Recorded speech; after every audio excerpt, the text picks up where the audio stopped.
Welcome to Tamil talkies .net. இன்றைக்கி நம்ம திரை விமர்சன நிகழ்ச்சியில் இயக்குனர் ஜித்து ஜோசப் இயக்கத்தில் வெளியே வந்திருக்கிற பாபநாசம் படத்தை பற்றி பார்க்க போகிறோம். பாபநாசம் இந்த படத்துடைய கதையை பற்றி பார்த்தோம்னா, இந்த படம் மலையாளத்தில் வெளியே வந்த திருஷ்யம் படத்துடைய ரீமேக் தான் அப்படிங்கிறது உங்கள் எல்லாருக்கும் நல்லாவே தெரியும். திருஷ்யம் படம் மலையாளத்தில் ரிலீஸ் ஆகும்போது மிகப்பெரிய வெற்றி அடைஞ்சிது. கூடவே அந்த படத்துக்கு ஒரு சர்ச்சையும் இருந்தது. இது ஜாப்பனீஸில் வெளியே வந்த சஸ்பெக்ட் எக்ஸோடைய காப்பி தான் அப்படின்னு சொல்லி ஒரு சர்ச்சை வந்தது. அந்த சஸ்பெக்ட் எக்ஸுக்கே ஒரு கதை இருக்குது. அது ஜப்பானில் வெளியே வந்த ஒரு நாவலை தழுவி ஒரு சீரியல் எடுத்திருக்காங்க. அந்த சீரியலில் ஒரு எபிசோடை மட்டும் எடுத்து சஸ்பெக்ட் எக்ஸ்னு ஒரு படமாக எடுத்திருக்காங்க. அந்த படம் ஜப்பானில் மிகப்பெரிய வெற்றி அடைஞ்சிருக்குது. அதை தொடர்ந்து பர்ஃபெக்ட் மர்டர்ன்ற பேரில் அந்த படத்தை கொரியனில் எடுத்திருக்காங்க. இப்போ அந்த படத்துடைய கதையை பற்றி பார்த்தோம்னா, ஹீரோ ஒரு ஸ்கூல் வாத்தியாராக இருப்பான். அவன் ஒரு ஃப்ளாட்டில் குடியிருப்பான். அவன் ஃப்ளாட்டுக்கு பக்கத்து ஃப்ளாட்டில் ஒரு 2 பொண்ணுங்க குடியேறுவாங்க. அவங்களுக்கு இவருக்கும் பழக்கம் ஏற்படும். இதுக்கிடையில் அந்த பொண்ணுடைய எக்ஸ் ஹஸ்பண்ட் அந்த பொண்ணை பார்க்க வந்திருப்பான். அந்த பொண்ணுக்கிட்ட ஒரு தகாத முறையில் நடந்துக்க முயற்சி பண்ணுவான்.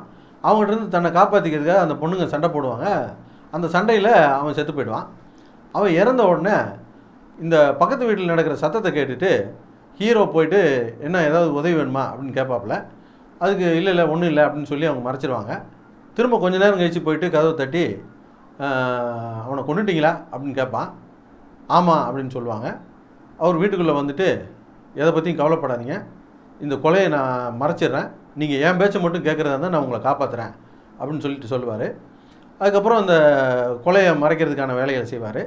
கொலையை மறைக்கிறதுல அவர் முக்கியமாக என்ன செய்வாப்புலன்னா, கொலை நடந்தது இன்றைக்கி இல்லை நாளைக்கு தான் அப்படிங்கிற ஒரு விஷயத்தை போலீஸையும் சரி மற்றவங்களையும் சரி நம்ப வைப்பார். அதுதான் அந்த படத்தில் ஒரு ஹைலைட்டான விஷயமா இருக்கும். அதுவும் போக அந்த படத்தில் இந்த பக்கத்து வீட்டு பொண்ணுக்காக இவன் உயிரையே பணையம் வச்சு ஏன் காப்பாற்றணும் அப்படிங்கிற ஒரு கொஸ்டின் இருக்கும்.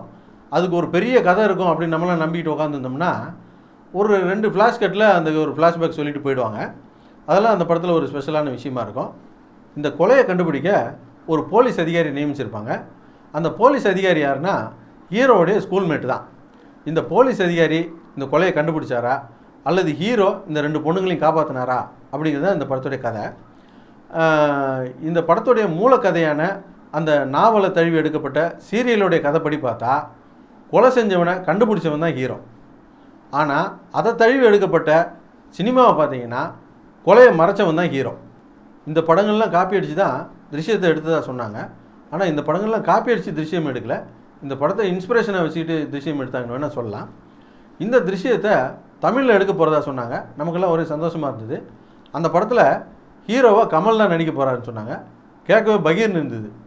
ஏன்னா திருஷ்யம் படத்தை பொறுத்தவரைக்கு மோகன்லால் ஒரு அப்பாவே வாழ்ந்திருப்பார். ஆனால் அந்த கதையில் கமல் நடிக்கும்போது எல்லாத்துலேயும் மூக்க நுழைச்சி இது ஒரு கமலஹாசன் படமாக ஆக்கி விட்டுருவாரோ அப்படின்ற பயம் நமக்கு இருந்துச்சு. ஆனால் படம் முழுக்க எந்த இடத்துலையுமே நம்ம கமலஹாசனை பார்க்க முடியல, சுயம்புலிங்கத்தை மட்டும்தான் பார்க்க முடிஞ்சுது.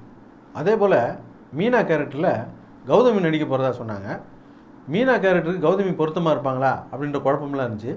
கௌதமியுடைய மிகச்சிறந்த நடிப்புனால் எல்லாத்தையும் மறக்கடிச்சு செஞ்சுட்டாங்க. கமலுக்கு பொண்ணாக வந்த அந்த 2 பொண்ணுங்களும் சரி, அதே போல் ஐஜி வேஷத்தில் வந்த அந்த அம்மா, அவருடைய ஹஸ்பண்டு, அதுக்கப்புறம் கலாபவன் மணி, இளவரசு, எம்எஸ் பாஸ்கர் எல்லாருமே பிரமாதமாக நடிச்சிருந்தாங்க. பொதுவாக கமல் படம்னால அதில் எவ்வளோ பெரிய டெக்னீஷியன் ஒர்க் பண்ணியிருந்தாலும் அது கமலஹாசன் படம் அப்படின்ற பேர் தான் வரும். ஆனால் இந்த படத்தை கமலஹாசன் பிரமாதமாக நடித்த ஜித்து ஜோசப் படம் அப்படின்னு சொல்லலாம். அந்த அளவுக்கு ஜித்து ஜோசப் இந்த திருஷ்யம் படத்தை அதோடைய ஜீவன் கொஞ்சம் கூட கெடாமல் தமிழில் கொடுத்துருக்காரு அப்படின்னு சொல்லலாம். அதுவும் போக இந்த படத்துடைய வசனங்கள்லாம் மிகப்பெரிய பலம். இந்த படம் இன்றைக்கி ரிலீஸ் ஆகிருக்கு. சுத்தமாக ஓப்பனிங்கே இல்லை அப்படின்னு சொல்கிறாங்க. பிஎன்சிலாம் 10 பேரும் 15 பேரும் உட்காந்து படம் பார்த்துட்டு இருக்காங்களாம். சினிமா துறையிலே இந்த படத்துடைய வசூலை பார்த்து எல்லாருமே அதிர்ச்சி அடைஞ்சு போயிருக்கிறாங்க. இந்த படம் ஒரு அற்புதமான சஸ்பென்ஸ் த்ரில்லர் படம். ஆனால் இந்த படத்துடைய விளம்பரத்தெல்லாம் பார்த்துட்டு இது ஏதோ குடும்ப படமாக இருக்கும் போல் இருக்குது, அல்லது இது ஒரு மெகா சீரியல் மாதிரி இருக்கும் போல் இருக்குது அப்படின்னு நினச்சிக்கிட்டு ஆடியன்ஸ் தேட்டருக்கு வரலையோ இல்லையோ அப்படின்னு தெரியல.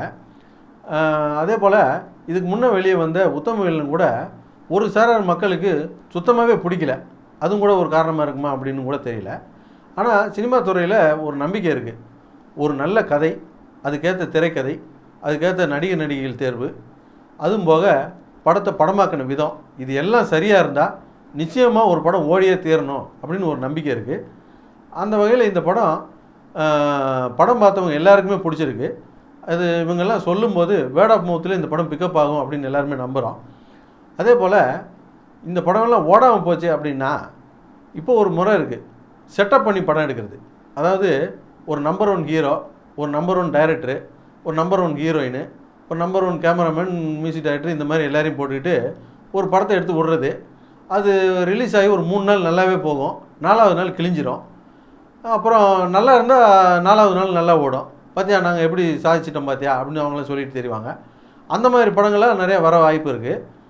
மொத்தத்தில் இந்த படம் எப்படி இருக்குது அப்படின்னு கேட்டிங்கன்னா, இப்போல்லாம் மசாலா படம் எடுக்கிறேன்னு சொல்லிவிட்டு 2 கானா பாட்டு, 2 ஐட்டம் டான்ஸு, அப்புறம் 3 ஹீரோயின், 4 ஃபைட்டு, இதெல்லாம் வச்சு கூட 1 மணி நேரம் 1.5 மணி நேரம் கூட தேட்டரில் உட்கார முடியாத அளவுக்கு படத்தை எடுத்து வச்சுறாங்க.